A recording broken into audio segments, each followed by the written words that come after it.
Hello प्यारे साथियों, good morning. कैसे हैं आप सभी? उम्मीद करते हैं आप सभी जहां कहीं भी होंगे बहुत ही अच्छे होंगे और ज़बरदस्त तरीक़ा से अपनी पढ़ाई को कर रहे होंगे। प्यारे साथियों, अभी आप सभी लोग समझ रहे होंगे कि कुछ दिन से जो है मेरा क्लास बंद चल रहा था। इसके पीछे कारण ये है कि बहुत सारा जो ना टेक्निकल इशू का सामना हमें करना पड़ रहा था। लेकिन प्यारे बच्चे, अब सभी से जो है ना वादा ही नहीं दावा करता हूं कि इसके बाद से धीरे धीरे क्लास को जो है शुरू कर दिया गया है और सारा का सारा टेक्निकल इशू जो है अभी रिजॉल्व कर लिए गए हैं। ठीक है, तो अब कभी भी टेक्निकल इशू नहीं आएंगे, इसलिए आप सभी लोग बिल्कुल भी तैयार होकर के अब अपनी पढ़ाई में लग जाइए मेरे बच्चे। और आज लेकर के आए हैं फिर से उसी प्रकार उसी अंदाज में और बिल्कुल भी नए अंदाज में मेरे प्यारे बच्चे। हम लोग आज पढ़ेंगे हिंदी का सिलेबस। क्या पढ़ेंगे हम लोग? अब पढ़ेंगे हिंदी का सिलेबस। अभी हम लोग मैथ और साइंस में कुछ क्लास पढ़ चुके हैं, लेकिन आज मेरे प्यारे बच्चे हम लोग पढ़ने वाले हैं फिर से उसी अंदाज में हिंदी का सिलेबस। और हिंदी में किस प्रकार से क्वेश्चन पूछे जाते हैं आपके बोर्ड एग्जाम में, उन सभी पैटर्न्स को हम लोग समझेंगे आज के क्लास में। ठीक है, आइए मेरे बच्चे, यहाँ पे कक्षा 10 के लिए हिंदी का हम लेकर के आए हैं फुल सिलेबस, यानी कि पूर्ण रूप से आज हम आपका सिलेबस बता देंगे कि एग्जाम में किस टाइप से क्वेश्चंस पूछे जाते हैं। मेरे प्यारे बच्चे, यहाँ पे पूरा 95% लाने का इससे कोई बेहतर तरीका आप लोगों के पास नहीं है। कोई ऑप्शन नहीं है इससे अच्छा कि हम लोग सिलेबस को अगर समझ लेते हैं तो हमें एग्जाम को देने का अनुमान लग जाता है कि कैसे हमें एग्जाम देना है, क्वेश्चन किस टाइप से पूछे जाते हैं मेरे बच्चे। ठीक है, तो आइए यहाँ पे हम लोग देख सकते हैं कि ये विषय जो है ना आपको टॉपर बनाता है, यानी खूब भर भर के नंबर आप लोगों को दिलाता है मेरे बच्चे। ठीक है, चलिए बिना देरी किए क्लास को स्टार्ट ही करते हैं। मेरे प्यारे बच्चे, हिंदी में जो है ना हम लोग को पढ़ना क्या है, तो हिंदी में यहाँ पे आप लोग देख सकते हैं कि हिंदी में हम लोग को पढ़ना है यहाँ पे सबसे पहले तो एक प्यारा सा बुक है वर्णिका। ठीक है ना, जो कि क्लास 10th के लिए एक वर्णिका है जिसमें केवल 5 चैप्टर्स है मेरे बच्चे। ठीक है, किसमें कितने चैप्टर है? 5 चैप्टर्स है। और इस 5 चैप्टर्स में आपको सबसे पहला नंबर चैप्टर, बड़ी ही प्यारा सा चैप्टर पढ़ना है, दही वाली मगम्मा। ठीक है, इस चैप्टर से आप सभी लोग परिचित होंगे कि दही वाली मगम्मा थी और दही बेचने के लिए जाती थी। उससे उसकी बहू से जो है ना उसको विवाद हुआ क्योंकि उसकी पोती को इसने पीटा था। दही जब मगम्मा बेचने जाती थी, रास्ते में अमराई का कुआं पड़ता था, है ना। तो इस प्रकार से आप सभी को बिल्कुल प्यार से जो है ना एक एक पॉइंट को समझा करके आपको पढ़ाया जाएगा। लेकिन इससे पहले क्या होता है ना कि किसी भी शिक्षक के साथ आपको विश्वास से ज्यादा जरूरी आत्मविश्वास होता है। और प्यारे बच्चे, आप सभी लोग आत्मविश्वास के साथ हमारे साथ जुड़िए। मैं किसी भी प्रकार का जो है ना आप लोगों के साथ धोखाधड़ी नहीं करने वाला हूं। और आइए मेरे बच्चे, हम सभी लोग समझ चुके कि वर्णिका तो पढ़ेंगे ही, उसके बाद हम लोग पढ़ेंगे गोधुली, है ना। और गोधुली पढ़ेंगे, गोधुली भाग 2। इसमें जो आपको कुल मिलाकर 12 चैप्टर्स है। कितने चैप्टर्स है जी? कुल मिलाकर के 12 चैप्टर्स है। ठीक है, और इसके 12 चैप्टर्स को तो हम पढ़ेंगे ही। और उससे पहले हम लोग हिंदी में क्या पढ़ने वाले हैं? क्या पढ़ने वाले हैं? तो उससे पहले हमारा प्यारा सा व्याकरण पढ़ने वाले हैं। और प्यारे बच्चे, हिंदी व्याकरण एवं रचना, यानी कि हिंदी व्याकरण आप लोग इसको कह सकते हैं। और हम लोग हिंदी व्याकरण इसलिए सबसे पहले पढ़ेंगे क्योंकि हिंदी व्याकरण से आपके 2027 एग्जाम में खूब भर भर के क्वेश्चंस पूछने वाले हैं। ठीक है, तो आइए अब पैटर्न को समझते हैं कि किस पैटर्न पर आपके एग्जाम में जो है ना कि सवाल पूछे जाएंगे मेरे बच्चे। ठीक है, तो इस पैटर्न को आप लोग यहां पे समझ सकते हैं कि किस तरह से जो है ना आपके एग्जाम में क्वेश्चन पूछे जाएंगे। एग्जाम पैटर्न्स को आप लोग यहां पर समझेंगे मेरे बच्चे। ठीक है, तो आपका एग्जाम पैटर्न तो सबसे पहला यहां पे होता है क्या? सबसे पहला आपके एग्जाम पैटर्न में बाबू मेरे होता है क्या? ऑब्जेक्टिव। ऑब्जेक्टिव, ठीक है, जिसको प्यारे जितने भी बच्चे हैं खूब बढ़िया से जो है अगर पढ़ लेते हैं तो सबसे पहले जानते हैं क्या होता है? फेल होने का चांसेस खत्म हो जाते हैं। ठीक है, उसके बाद यहां पे आते हैं मेरे बच्चे सब्जेक्टिव।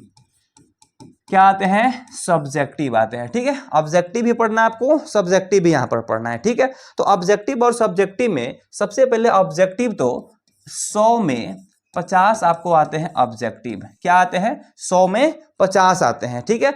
और यहाँ पे 100 में अगर देखा जाए तो 100 में 50 सब्जेक्टिव भी आते हैं, यानी 50 आपको यहां से क्लियर होता है और 50 आपको यहां से क्लियर होता है। यानी कि हमारा हिंदी जो है ना, कुल मिला के अगर बात किया जाए तो पूरा का पूरा हम लोग का हिंदी जो है 100 मार्क्स का होता है। कितना का होता है? 100 मार्क्स का होता है, ठीक है। यहां तक कोई दिक्कत, कोई आपत्ति नहीं है ना? बिल्कुल नहीं होना चाहिए, ठीक है। आइए मेरे बच्चे आगे समझते हैं हम लोग कि ऑब्जेक्टिव में जो होता है, ये जो 50 मार्क्स का जो क्वेश्चन पूछा जाता है आपके बोर्ड एग्जाम में, है ना, ये जो 50 मार्क्स का ये जो क्वेश्चन पूछा जाता है, इसे दो तरीका से पूछा जाता है, दो जगहों से पूछा जाता है। सबसे पहले तो इसमें जो है 50 में अगर देखा जाए तो यहाँ पे व्याकरण से भी आते हैं क्वेश्चन। ऑब्जेक्टिव में व्याकरण से भी क्वेश्चन आते हैं और बुक से भी क्वेश्चन पूछा जाता है, ठीक है। अगर बुक से क्वेश्चन पूछा जाता है तो मेरे प्यारे बच्चे आप सभी लोग समझ रहे हैं कि अगर देखिए 100 ऑब्जेक्टिव 100 आता है ऑब्जेक्टिव, उसमें से आपको 50 क्या होता है कि सॉल्व करना होता है, ठीक है। तो अब यहां पे आप लोग देख सकते हैं कि व्याकरण में से अगर कभी 40 नंबर का पूछता है, कभी क्या है कि 40 नंबर का पूछता है, और कभी क्या होता है, व्याकरण से नहीं, बुक से 40 नंबर का, बुक से कभी 40 नंबर का पूछता है और कभी 45 नंबर का पूछता है, ठीक है। और यहां से क्या होता है कि कभी कभार जो है ना 60 नंबर का पूछता है और कभी 55 नंबर का ही पूछता है। यदि व्याकरण से 60 नंबर का पूछ दिया तो समझिए कि बुक से 40 नंबर का पूछेगा, ठीक है। अगर व्याकरण से 55 नंबर का पूछ दिया तो समझिए कि बुक से 45 नंबर का पूछेगा, ठीक है। यानी कि 40 और यहाँ पे 60 और 40 जोड़िएगा, कितना हो जाएगा? 100 हो रहा है ना। और 55 और 45 जोड़िएगा, ये भी कितना हो रहा है? 100 हो रहा है, ठीक है। यानी 100 पूरा ऑब्जेक्टिव पूछता है, आपको 50 नंबर का ऑब्जेक्टिव बना देना होता है, बस खेल आपका वहीं से खत्म, ऑब्जेक्टिव का खेल वहीं से समाप्त हो जाता है। उसके बाद हम लोग आते हैं सब्जेक्टिव पर। तो सब्जेक्टिव पर तो आप समझिए रहे हैं कि सब्जेक्टिव में जो है ना, सबसे पहला तो आपको गद्यांश आता है, गद्यांश, ठीक है। क्या आता है जी? गद्यांश आता है। दूसरा नंबर में आपको आता है यहाँ पर निबंध आता है। तो सबसे पहले गद्यांश देखिएगा ना कि कुछ कथा कहानी को लिखा रहता है वहां पर, ठीक है। जैसे मान लिया कि मैंने बोला आपसे, एक शेर था और जंगल में घूम रहा था, ठीक है। और उसी जंगल में दो व्यक्ति राम और श्याम भी भ्रमण के लिए गए हुए थे, ठीक है। और शेर एकाएक क्या किया कि इन लोगों पर अटैक कर दिया, ठीक है, यानी हमला बोल दिया। और राम क्या किया कि पेड़ पर चढ़ गया और श्याम क्या किया कि नीचे ही रह गया, ठीक है। तो आपसे पूछेंगे पेड़ पर कौन चढ़ा? राम चढ़ गया ना, और नीचे कौन लेटा हुआ था? श्याम लेटा हुआ था। तो इसी प्रकार से पहले कथा कहानी लिखने के बाद में उसी में से क्वेश्चनवा को पूछता है बाहर निकाल के, और अगर उसको बना देते हैं तो बस आपका गद्यांश बन गया। यानी गद्यांश जो है ना आपका पूरा 20 नंबर का होता है, और ये 20 नंबर समझिए कि एक प्रकार से आपके लिए लड्डू है, ठीक है। 20 नंबर आपका अगर छूट जाता है तो आप समझिए कि बिल्कुल अनपढ़ गंवार है, आप कुछ नहीं पढ़े हैं, ठीक है। अब यहां पे आइए दूसरा नंबर समझते हैं। दूसरा नंबर में आपको आता है क्या? निबंध आता है। क्या आता है बाबू? निबंध आता है, ठीक है। और निबंध जो है ना आपके एग्जाम में 10 नंबर के पूछे जाते हैं। कितने नंबर? 10 नंबर के पूछे जाते हैं। निबंध का मतलब आप लोग बचपन में वो लिखे ना, आपके गुरुजी बताते होंगे कि हाथी पे लेख लिखिए। आप लोग लिखते होंगे हाथी एक विशालतम पशु है, हाथी के दो चौड़े कान होते हैं, हाथी की छोटी सी पूंछ होती है, हाथी के पैर गद्देदार होते हैं, ऐसे लिखते हैं ना। तो गाय पे बहुत सारे लोग लिखते हैं बचपन में, तो इसी प्रकार से निबंध उसको हम लोग कहते हैं। बचपन में हम लोग उसको लेख बोलते थे, ठीक है। क्या बोलते थे? लेख बोलते थे। और उसी को हम लोग आज क्या बोलते हैं? तो निबंध बोलते हैं, ठीक है। और इसी के साथ साथ आपको आता है पत्र लेखन। 3 नंबर में आपका आएगा क्या? पत्र लेखन, या फिर संवाद भी आता है। पत्र लेखन आएगा या फिर संवाद आएगा। पत्र लेखन आएगा और नहीं तो संवाद आएगा, ठीक है। और ये बाबू मेरे पूछा जाता है कितना नंबर का? तो ये केवल 5 नंबर के पूछे जाते हैं, ठीक है। और इसी के साथ जो है 4 नंबर में देखा जाए तो आपको लघु उत्तरीय प्रश्न, लघु उत्तरीय प्रश्न आपको आता है, जो कि 5 ठो सवाल होता है, ठीक है। 5 सवाल, 10 सवाल होता है लेकिन लिखना आपको 5 ही होता है, ठीक है। और 5 सवाल होता है, और ये आपका 2 नंबर का होता है, जो कि आपका 10 नंबर का हो जाता है, ठीक है। यानी लघु उत्तरीय सवाल, प्यारा सा सवाल आएगा, छोटा छोटा 5 गो सवाल आएगा, उसमें से मैं अगर लिख देते हैं पांचों का पांचों, 10 नंबर आपका यहाँ से मिल जाता है। और 5वां नंबर टॉपिक देखें तो आप यहाँ पे देख सकते हैं कि 5वां नंबर टॉपिक आपको दीर्घ उत्तरीय आता है। क्या आता है? दीर्घ उत्तरीय प्रश्न आता है। क्या आता है? 5वां नंबर में आपको, 5वां नंबर में आता है आपको दीर्घ उत्तरीय प्रश्न, दीर्घ उत्तरीय प्रश्न। ठीक है, दीर्घ उत्तरीय प्रश्न आता है जो कि एक ही होता है। ठीक है, केवल एक होता है और यह होता है आपको 5 नंबर में। किसी भी चैप्टर से एक सवाल पूछ देगा और 5 नंबर में पूछता है, और लघु उत्तरीय प्रश्न को थोड़ा सा लंबा जो है ना, लंबा करके लिख दीजिएगा, हो जाएगा दीर्घ उत्तरीय, काम बन जाएगा। ठीक है, अब आप बात करते हैं कि सब्जेक्टिव में बुक से कितना सवाल पूछा जाता है। तो सब्जेक्टिव में जो है बुक से केवल ये 10 नंबर और ये 5 नंबर, यानी ये 2 ठो सवाल जो है ना, 4 नंबर वाला और 5 नंबर वाला, ये बुक का क्वेश्चन होता है। और क्या आप लोग पूछना चाहेंगे कि क्या पत्र लेखन, उसके बाद निबंध, गद्यांश, क्या सर ये सभी व्याकरण के पार्ट्स हैं? तो हाँ मेरे बच्चे, ये तीसरा, दूसरा और पहला जो है ये व्याकरण के पार्ट्स है। किसके पार्ट्स है? तो व्याकरण के ही पार्ट्स है। ठीक है, तो इसलिए व्याकरण जो है आप लोगों के लिए मोस्ट इंपोर्टेंट टॉपिक होने वाला है, विषय हिंदी के लिए। ठीक है, तो इसलिए मैंने कोशिश किया कि सबसे पहले जो है हिंदी में आप लोग को व्याकरण ही स्टार्ट कर देंगे। ठीक है, और सबसे पहले क्या पढ़ाएंगे? आपको व्याकरण ही पढ़ाएंगे मेरे बच्चे। ठीक है, तो अगला टॉपिक अगर हम बात करें तो व्याकरण के हमारे ये सारे टॉपिक्स हैं, व्याकरण के हमारे ये सारे टॉपिक्स है, कुछ ये टॉपिक्स हो गए, कुछ बाद में ये सारे टॉपिक्स हो गए। ठीक है, तो इस प्रकार से हम लोग व्याकरण में सबसे पहला टॉपिक पढ़ेंगे भाषा और लिपि, यानी अपने विचार को दूसरों के समक्ष व्यक्त कर देना को क्या कहते हैं? जिस माध्यम से व्यक्त करते हैं उसे ही तो भाषा कहते हैं। ठीक है, और इन सभी भाषाओं को जिन माध्यम में लिखते हैं उसे हम क्या कहते हैं? तो लिपि कहते हैं। यानी कि भाषा और लिपि सबसे पहले हम लोग पढ़ेंगे बच्चों। ठीक है, उसके बाद हम लोग वर्ण पढ़ेंगे, वो बचपन से ही आप लोग पढ़ते आ रहे हैं। वर्ण किसे कहते हैं? वर्ण उस मूल ध्वनि को कहते हैं जिसका खंड या टुकड़ा नहीं किया जा सकता, या फिर भाषा की सबसे छोटी इकाई को वर्ण कहते हैं। ठीक है, वर्ण 2 प्रकार के होते हैं, स्वर वर्ण और व्यंजन वर्ण। इस प्रकार से पढ़ते हैं ना मेरे बच्चे, स्वर वर्ण आप पढ़ते हैं ना, स्वर वर्ण पढ़े होंगे, और उसके बाद दूसरा में आपका हो जाता है व्यंजन वर्ण, है ना। तो इस प्रकार से आप सभी लोगों को जो ना ऐसे पढ़ना है एक एक करके। ठीक है, उसके बाद आपको शब्द पढ़ना है। शब्द पढ़े ना, वो होता है शब्द, ये बनावट या रचना की दृष्टि से, सॉरी उत्पत्ति की दृष्टि से शब्द के कितने भेद होते हैं? तो 4 भेद होते हैं। तत्सम होते हैं, तद्भव होते हैं, देशज होते हैं, विदेशज होते हैं, है ना। उसके बाद आपको एक अलग तरीका से पढ़ना है कि बनावट या रचना की दृष्टि से शब्द 3 प्रकार के होते हैं। ठीक है, रूढ़, योग रूढ़ और यौगिक होते हैं। ठीक है, तो इस प्रकार से इसके जो है एक तरह से अगर देखें उत्पत्ति की दृष्टि से 4 भेद है और बनावट या रचना की दृष्टि से 3 भेद है। तो इस प्रकार से हम लोग इन सभी को पढ़ेंगे। उसके बाद हम लोग प्यारा सा लिंग पढ़ेंगे, है ना, लिंग पढ़ेंगे जिसमें स्त्रीलिंग और पुल्लिंग के बारे में आपको पढ़ना होगा। ठीक है, उसके बाद यहाँ पे वचन होता है, एक वचन, बहुवचन, द्वि, ऐसे होता है ना, इसको पढ़ना है। तो संज्ञा के बारे में इसके बाद हम लोग पढ़ेंगे। उसके बाद सर्वनाम पढ़ेंगे, विशेषण पढ़ेंगे, क्रिया पढ़ेंगे, काल पढ़ेंगे, जिसको हम लोग इंग्लिश में टेंस आप लोग पढ़े होइएगा। ठीक है, उसके बाद वाक्य यानी सेंटेंस पढ़ना है, उसके बाद कारक को पढ़ना है। ठीक है, आते हैं उसके बाद में ग्रामर्स के और कुछ टॉपिक्स है, संधि, विद्या जोड़ आलय, है ना, ऐसे पढ़े होंगे। आपको बिल्कुल नॉर्मल बना के पढ़ाया जाएगा संधि। ठीक है, संधि एक बार अगर आप लोग यहाँ से पढ़ लेते हैं तो बाकी दूसरा कहीं से पढ़ने की आवश्यकता नहीं है, आप लोग डायरेक्ट एग्जाम जाकर दे सकते हैं और संधि के क्वेश्चंस को हल कर सकते हैं बच्चों। ठीक है, अगला है यहाँ पे समास, उसके बाद है पदबंध, उपसर्ग है, प्रत्यय है। ये दोनों एक दूसरे से मिला हुआ टॉपिक होता है। ठीक है ना, तो आगे देखते हैं हम लोग, चिन्ह यहाँ पे है। ठीक है, चलिए चिन्ह है यहाँ पे, नी उपसर्ग नी। चलिए आगे बढ़ते हैं। उसके बाद विलोम शब्द को पढ़ना है, पर्यायवाची शब्द को पढ़ना है, मुहावरे पढ़ना है, मुहावरा और लोकोक्ति पढ़ना है। ठीक है, वो होता है ना लोहे के चन्ने चबाना, है ना, उसे हम लोग मुहावरा कहते हैं जी। ठीक है, उसके बाद अनेक शब्दों के लिए एक शब्द, है ना।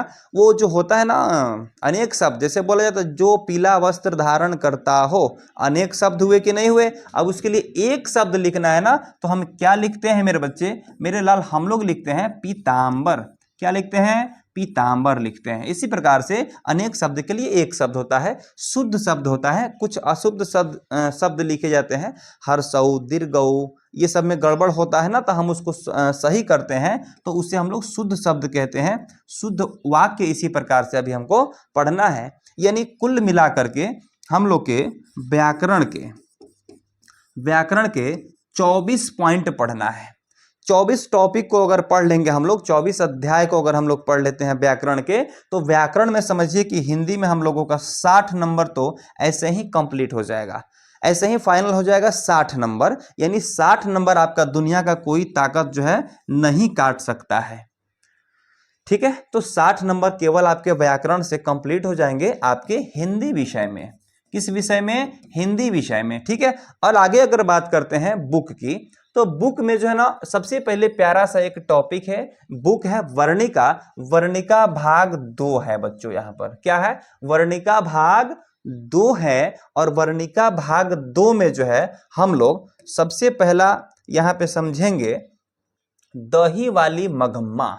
देखिए, दही वाली मगम्मा, इसको किसने लिखा था, दही वाली मगम्मा को जो है किसने लिखा था, ये श्रीनिवास जी लिखे थे। ठीक है, दही वाली मगम्मा को किसने लिखा था, श्रीनिवास जी लिखे हुए थे। ठीक है, उसके बाद यहाँ पे है ढहते विश्वास। देखिए, दही वाली मगम्मा में कभी कभार आपसे ये भी पूछा जा सकता है कि दही वाली मगम्मा कैसी कहानी है, तो ये जो है ना मेरे प्यारे बच्चे यहाँ पे लिख सकते हैं आप लोग, ये कन्नड़ कहानी है। कैसी कहानी है जी, कन्नड़ कहानी है। ठीक है, उसके बाद एक चैप्टर है ढहते विश्वास। और देखिए यहाँ पे कन्नड़ कहानी तो है, लेकिन कभी कभी ये भी पूछा जाता है कि इसके प्रमुख पात्र कौन है, तो उसमें जो है ना मगम्मा, कौन है, मगम्मा जो है, मगम्मा इसके प्रमुख पात्र है ना, मगम्मा। यानी मगम्मा का इसमें खूब चर्चा है, इसी को क्या कहा जाता है, प्रमुख पात्र कहा जाता है। यानी मगम्मा का चर्चा जो है ना इसमें खूब भर भर के किया गया है। ठीक है, और इसको थोड़ा सा इधर हम लोग ले लेते हैं। ठीक है, आइए यहाँ पे समझते हैं, मगम्मा हो गया ना। उसके बाद हम लोग यहाँ पे देखेंगे ढहते विश्वास, है ना, ढहते विश्वास। ढहते विश्वास इसको लिखा था सातकोड़ी होता ने। ठीक है, ढहते, इसको ट्रिक से हम बता देंगे लेखक नाम याद करने के लिए। ठीक है, इसके लिए अलग एक वीडियो बना देंगे, उसको आप लोग देखिएगा भाई। ठीक है, अगला है सातकोड़ी होता, इसको लिखा किसने, ढहते विश्वास को सातकोड़ी होता जी ने लिखा था। ठीक है, और ये कैसी कहानी है, तो ये जो है ना उड़िया कहानी है, उड़िया। ठीक है, इसको याद रखिएगा, ये उड़िया कहानी है। और इसके प्रमुख पात्र कौन है, यानी इस कहानी में खूब भर भर के जो है किसकी चर्चा की गई है, तो मेरे प्यारे बच्चे लक्ष्मी की चर्चा की गई है। इसके प्रमुख पात्र लक्ष्मी है। आज यहां से आपके कई ऑब्जेक्टिव क्वेश्चन कंप्लीट हो जाएंगे केवल सिलेबस में ही, है ना। आइए बच्चों, अगला है माँ कहानी को, माँ जो है ईश्वर के समान होती है, ट्रिक से याद रखिएगा, इसलिए ईश्वर पेटलेकर जी ने इसे लिखा था। और ये कैसी कहानी है मेरे बच्चे, तो ये जो है आपको माँ जो है गुजराती कहानी है। कैसी कहानी है, गुजराती कहानी है। ठीक है, और माँ कहानी में मुख्य पात्र कौन है, माँ कहानी के मुख्य पात्र कौन है, तो मेरे प्यारे बच्चों ये हो जाएगा आपको मंगू। मुख्य पात्र कौन है जी, तो मंगू, है ना। अगला है नगर, चौथा नंबर में क्या, नगर। इसको किसने लिखा था, सुजाता। रात होती है, नगर सो जाता है। ठीक है ना, तो यहाँ पे हो जाएगा क्या, सुजाता। ठीक है, और ये कैसी कहानी है, नगर कहानी जो है किस प्रकार की कहानी है, तो ये जो है प्यारे बच्चे तमिल कहानी है। कैसी कहानी है जी, ये तमिल कहानी है। और इस कहानी में जो है मुख्य पात्र कौन है, तो नगर कहानी की मुख्य पात्र जो है पपाती है, पपाती, है ना। पपाती जो है नगर कहानी की मुख्य पात्र है। उसके बाद धरती कब तक घूमेगी, सावरदैया जी ने इसे लिखा था, है ना। और ये कैसी कहानी है, तो ये जो है मेरे प्यारे बच्चे, ये जो है आपको राजस्थानी कहानी है। कैसी कहानी है जी, राजस्थानी कहानी है। कैसी कहानी है, राजस्थानी कहानी है। और इसके प्रमुख पात्र कौन है? इस कहानी में खूब भर भर के किसकी चर्चा की गई है? तो मेरे प्यारे बच्चे इसमें जो है सीता की चर्चा की गई है। सीता एक स्त्री का नाम है, वो माता सीता नहीं, सीता एक स्त्री का नाम है और उसी का चर्चा खूब भर भर के किया गया है। ठीक है, ये वर्णिका वर्णिका भाग 2 के सारे चैप्टर का ये क्या हो गया? चैप्टर का नाम हो गया, उनके लेखक हो गए। ठीक है, और यहाँ पे किस प्रकार की कहानी है और उसके बाद कहानी के मुख्य पात्र कौन है। यहाँ से कई क्वेश्चन जो है ना आपके कंप्लीट हो गए बाबू। ठीक है, चलिए आते हैं अगला पॉइंट को देखते हैं, अगला चीजों को देखते हैं। उसके बाद है गोधुली, गोधुली गद्य खंड। ठीक है, गोधुली का गद्य खंड का ये सारा चैप्टर है। अभी गोधुली का काव्य खंड बाकी है। ठीक है, तो आइए मेरे बच्चे सबसे पहले हम लोग देखेंगे श्रम विभाजन और जाति प्रथा। श्रम का मतलब काम होता है, ठीक है, विभाजन का मतलब बंटवारा होता है और जाति प्रथा का मतलब होता है एक संस्था, यानी जाति से भेदभाव के बारे में जो है इसमें भीमराव अंबेडकर जी ने इसको दूर किया था, भेदभाव को, इसलिए इसे भीमराव अंबेडकर जी ने क्या किया था कि लिखा था। गोधुली गद्य खंड का ये जो चैप्टर है ये भीमराव अंबेडकर जी ने इसे लिखा था बच्चे। ठीक है, और भीमराव अंबेडकर जी ने तो लिखा ही था। और यहाँ पे कहा जा रहा है मेरे बच्चे कि श्रम विभाजन और जाति प्रथा क्या है। ये भी पूछा जाता है ना एक क्वेश्चन कि कौन सी विद्या है, पाठ की कौन सी विद्या है, ये पूछा जाता है। तो ये कौन सी विद्या है? तो ये श्रम विभाजन और जाति प्रथा जो है मेरे प्यारे बच्चे ये निबंध है। क्या है जी? निबंध है। ठीक है, क्या है? निबंध है। चलिए इसको थोड़ा सा हम लेते हैं यहाँ पे और यहाँ पे बताते हैं आपको कि ये जो है ना मेरे प्यारे बच्चे ये एक निबंध है। क्या है? निबंध है। ठीक है, चलिए अब यहाँ पे थोड़ा सा हम लोग आगे बढ़ते हैं और ये हो गया आपका निबंध। उसके बाद है विष के दांत। कासू के कितने दांत तोड़े थे? 2 दांत तोड़े थे, है ना। वो कासू के जो दांत टूटे थे ना वो वाला चैप्टर है। नलिन विलोचन शर्मा जी ने इसे लिखा था। यानी विष के दांत, कोई भी शर्मा जी हो, ट्रिक से रखिएगा याद कि किसी भी शर्मा जी जो होते हैं ना उनके दांत में विष होते हैं, इस ट्रिक से याद रखिएगा। और शर्मा जी इसके लेखक हैं। और ये पाठ की कौन सी विद्या है? ये जो है विष के दांत पाठ की कौन सी विद्या है जिसको नलिन विलोचन शर्मा जी ने लिखा था? तो मेरे प्यारे बच्चे ये जो है एक कहानी है। क्या है? कहानी है। ठीक है, अगला है भारत से हम क्या सीखें। तो भारत से हम क्या सीखें, मैक्स मूलर जी ने इसे लिखा था। और ये जो है पाठ की कौन सी विद्या है? तो मेरे प्यारे बच्चे ये जो है ना एक प्रकार की भाषण है। क्या है? भाषण है। ठीक है, ये भी पढ़ना है। उसके बाद चौथा चैप्टर नाखून क्यों बढ़ते हैं, हजारी प्रसाद द्विवेदी जी ने लिखा था। क्योंकि नाखून 1000 बार बढ़ते हैं, 1000 बार हम लोग काटते हैं। तो ट्रिक से याद रखिएगा, हजारी प्रसाद द्विवेदी। कुछ इसमें ट्रिक नहीं बताते हैं क्योंकि इसको जो है एक अलग वीडियो हम शूट करते हैं। ठीक है, और लेखक नाम जो है ना उसमें आपको हम बताते हैं बाबू। ठीक है, चलिए हजारी प्रसाद द्विवेदी जी ने लिखा था ये कि नाखून क्यों बढ़ते हैं। और यहां अगर देखा जाए मेरे बच्चे तो इसको जो है हम लोग ललित निबंध कहते हैं। क्या कहते हैं? ललित निबंध कहते हैं बाबू। ठीक है, ललित निबंध कहते हैं। अगला है नागरी लिपि। नागरी लिपि को जो है गुणाकर मूले जी ने लिखा था। ठीक है, नागरी लिपि को गुणाकर मूले जी ने लिखा था। और यह जो है पाठ की कौन सी विद्या है? तो ये जो है मेरे प्यारे बच्चे नागरी लिपि जो है पाठ की कौन सी विद्या है? तो निबंध है। क्या है? निबंध है। इसे आप लोग याद ही रखिएगा। ठीक है, इसे आप लोग याद रखिएगा। ठीक है ना, चलो आगे बढ़ते हैं बच्चों। ठीक है, इसमें और भी अभी चैप्टर्स है, जैसे 30 मार खान। 30 मार खान ये कौन सा चैप्टर है भाई? 30 मार खान, 30 मार खान, परंपरा का मूल्यांकन, बहादुर। अरे ये तो बहादुर होना चाहिए ना, यहाँ ये थोड़ा सा मिसप्रिंट हो गया है। यहाँ एक कहानी है बहादुर, ये बहादुर होना चाहिए। यहाँ लिखने में थोड़ा सा जो है ना टाइपिंग में गड़बड़ हुआ है। ठीक है, ये तीसमार खां नहीं होना चाहिए, बहादुर होना चाहिए, ठीक है। और बहादुर जो है ये अमरकांत जी ने लिखा था, यानी जो बहादुर होता है कभी मारा ही नहीं जाता है, ट्रिक से याद रखिएगा, और वो अमर हो जाता है, इसलिए अमरकांत जी ने लिखा था। और ये जो है कैसी कहानी है, तो ये बहादुर वाला भी जो है ना, ये सॉरी पाठ की कौन सी विद्या है, तो ये भी एक कहानी ही है, ठीक है। उसके बाद है 7वां नंबर में परंपरा का मूल्यांकन रामविलास शर्मा जी ने लिखा था। अच्छा परंपरा जो है हम कहाँ से सीखते हैं, तो राम से सीखते हैं, है ना, इस ट्रिक से याद रखिएगा। यानी रामविलास शर्मा, ये पाठ की कौन सी विद्या है, तो मेरे प्यारे बच्चे ये जो है ना एक प्रकार का निबंध ही है। क्या है, तो निबंध है, ठीक है। अगला है जीत जीत मैं निरखत हूँ, जीत जीत मैं निरखत हूँ, पंडित बिरजू महाराज जी ने लिखा था इसको।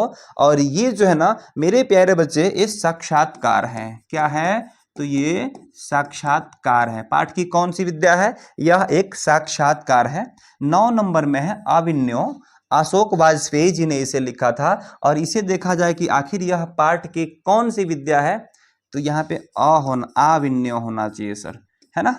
आविन्यो, आविन्यो पाठ की कौन सी विद्या है जिसे अशोक वाजपेयी जी ने लिखा था, तो आविन्यो जो है मेरे प्यारे बच्चे यह ललित रचना है। क्या है, ललित रचना है जी, है ना।